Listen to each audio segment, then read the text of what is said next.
खालसा वाहिगुरु जी की फतेह। हिंदू भाइयों को नमस्कार, राम राम। मुसलमान भाइयों को वालेकुम सलाम और अपने दोस्तों को हेलो हाय।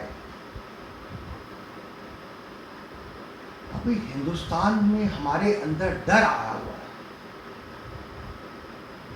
और ये डर ऐसा है कि अगर हमें हल्की सी खांसी भी लगती है तो हमें कहते हैं, हम सोचते हैं पता नहीं क्या हो गया, पता नहीं क्या हो गया, और हमें वहम आने लग पड़ा है क्योंकि हम उसी के बारे में सोचते हैं, जबकि हमें सोचना चाहिए भगवान के बारे में जो सबको ठीक करने वाला है, दुख भंजन है, जिसका नाम क्या है, दुख भंजन। भगवान का नाम है दुख, जो सबके दुखों को तोड़ देता है, दुख भंजन करता है, दुख भंजन। लेकिन हम क्या कर रहे हैं, उसी डर ही जा रहे हैं। तो मैं आपके डर को दूर करने के लिए गुरु गोविंद सिंह जी का बड़ा अच्छा शब्द सुनाना चाहूँगा। न डरो न डरो न डरो न डरो न डरो न डरो न डरो अरसो जब जाए लड़ो, न डरो अरसो जब जाए लड़ो, निश्चय कर अपनी जीत करूं, निश्चय कर अपनी जीत करूं।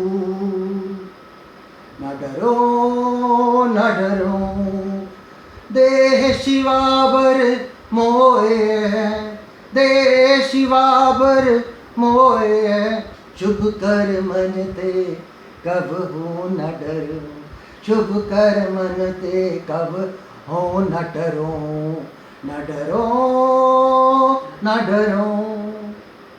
इसका मतलब क्या है? हे भगवान, हे शिवा, हे अल्लाह, मैं तुमसे एक वरदान मांगना चाहता हूँ, मुझे एक वर दे। क्या वर दे?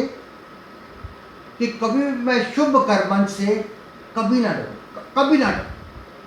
अगर मेरे को कोई शुभ कार्य करना हो, अच्छा कार्य करना हो, तो मैं कभी भी ना, मेरे स्टेप्स, मैं पीछे ना हटूं, सबसे आगे रहूं और शुभ कर्मन से कभी ना डरूं। और जब भी मैं कोई ऐसा युद्ध करने जाऊं, चाहे वो धर्म युद्ध हो, चाहे वो किसी बीमारी के अगेंस्ट में युद्ध हो, चाहे मैं देश के लिए युद्ध करने जाऊं या किसी पे युद्ध हो, तो क्या है, मैं कभी भी नहीं डरूं, युद्ध करने से कभी भी ना डरूं। और क्या है, अगर कब डरना है, जब हम गलत काम कर रहे हैं, जब हम ठीक काम कर रहे हैं तो कभी नहीं डरना। और निश्चय, भगवान को अगर हम मानते हैं तो भगवान हमारी निश्चय करी आपने जीत को, और अपने अंदर धारणा बना लो कि हम निश्चय ही उस युद्ध के अगेंस्ट में हम लोग जीत जाएंगे, निश्चय कर अपनी जीत करें। अब हो क्या रहा है कि हिंदुस्तान में क्या हो रहा है, हिंदू कह रहा है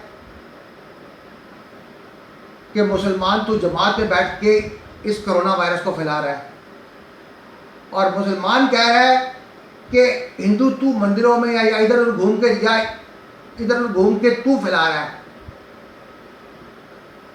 जबकि ये एक ब्लेम गेम है, हमें एक दूसरे को ब्लेम नहीं करना। इस वक्त एक साथ इकट्ठा रहना है, इकट्ठा रह के इस युद्ध से हमें जीतना है। ये जो बीमारी की संकट है, ये भी एक युद्ध है, इससे हमें मिलकर इससे छुटकारा पाना है और इससे जीतना है। अब क्या हो रहा है कि ये जो अब हम ब्लेम गेम कर रहे हैं, एक दूसरे पे ब्लेम कर रहे हैं, पर ये वायरस आफ्टर ऑल आया कहाँ से? अगर आप, तो हमें उनको ब्लेम करना चाहिए कि वायरस जहाँ से आया है, कहाँ से आया है? चाइना से। चाइना में कहाँ से था? वुहान इंस्टीट्यूट ऑफ वायरोलॉजी में, जहाँ पे इसको डेवलप किया, जहाँ पे इसको कल्चर किया जाता था, इसको स्टडी किया गया था और पूरी डिटेल उसका स्टडी की हुई थी, वहाँ से ये वायरस चाइना ने कैसे फैला दिया, ये चाइना जानता है या उसकी इंटेलिजेंस टीम जानती है, और पूरे वर्ल्ड में फैल गया। और जो उसने, चाइना ने इसका नाम रख दिया। वैसे ये कोरोना वायरस है, ये बहुत पुराना है, पर कोरोना वायरस की एक एडवांस किस्म है जिसे बोलते हैं हम, जिसे चाइना वाले बोलते हैं कोविड-19, और जिसे हमें बोलना चाहिए चाइना वायरस। कोविड-19 उन्होंने उसको नाम दिया कि 19 में ये, जब 19 नवंबर के आसपास ये वहाँ पे पाया गया, देखा उन्होंने अपने लेबोरेटरी में जो भी है, और उसको, जबकि उसका नाम चाइना वायरस रखना चाहिए था, लेकिन क्योंकि WHO का जो डायरेक्टर जनरल है वो भी इन्हीं का, चाइनीज़ का प्यादा है, तो उसने क्या किया कि इसका नाम चाइना वायरस, जबकि अफ्रीका में अगर वो ईबोला वायरस आया था, ईबोला क्या था, कांगो, जो कांगो में जो एक रिवर है ईबोला, उसके नज़दीक में ये बीमारी हुई थी ईबोला, तो उन्होंने उसका नाम रख दिया ईबोला वायरस। अब ये चाइना में हुआ है या वुहान में हुआ है, तो उसका नाम क्या रखना चाहिए, चाइना वायरस। लेकिन उन्होंने क्या किया, प्यादे ने क्या किया, इसका नाम कोविड-19 कर दिया, या इसको, जबकि कोविड-19 की इसकी एडवांस जो जो जो जो खतरनाक है कोविड-19 है, या NCOV या COV2, मतलब COV2 जो है ये सबसे खतरनाक है, जो ये भयंकर महामारी कर रहा है। कोरोना वायरस की बहुत सारी जातियां हैं, उसमें से ये जो COV2 जो एक बायो वेपन की तरह से डेवलप किया गया था, कल्चर किया गया था, और पूरे वर्ल्ड में इसको फेंकने के लिए, के फेंक के, और अपने आप को क्या है, अपने आप को सर्वश्रेष्ठ बनाने के लिए।